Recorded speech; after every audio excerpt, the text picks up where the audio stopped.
Today I want to talk about management of data in your office.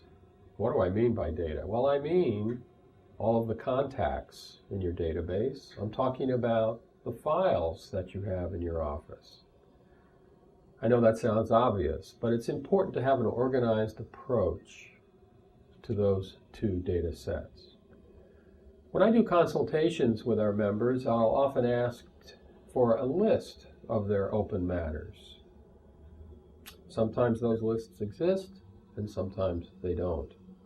I think it's very, very important for you to maintain your list of open matters to enable you to review the status of those matters.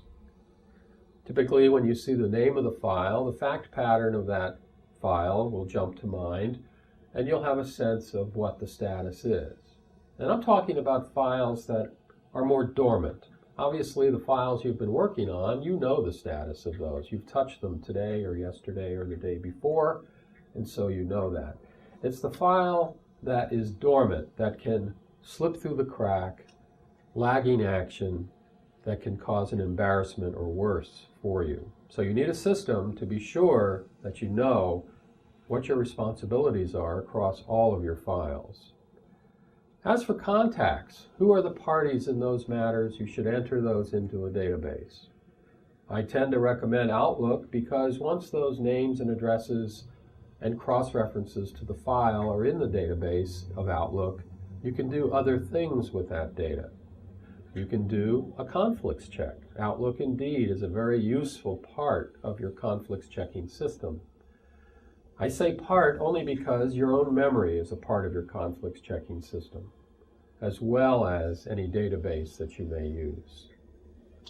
Include as much relevant information in the contact as possible, such as who the contact is. Is it a policeman? Is it a judge? Is it a witness? Is it an expert? Is it the client? Opposing party? There'll be opposing counsel contacts.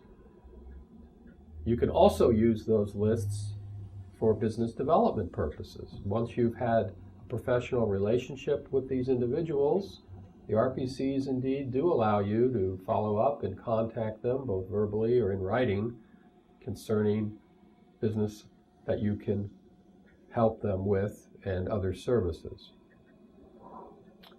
So remember, conflicts checking is an important part of the beginning of your database system, as well as maintaining a list of your clients so that you will always know what you're responsible for. And then finally, you'll want to use perhaps Outlook or a similar database to control all of this information.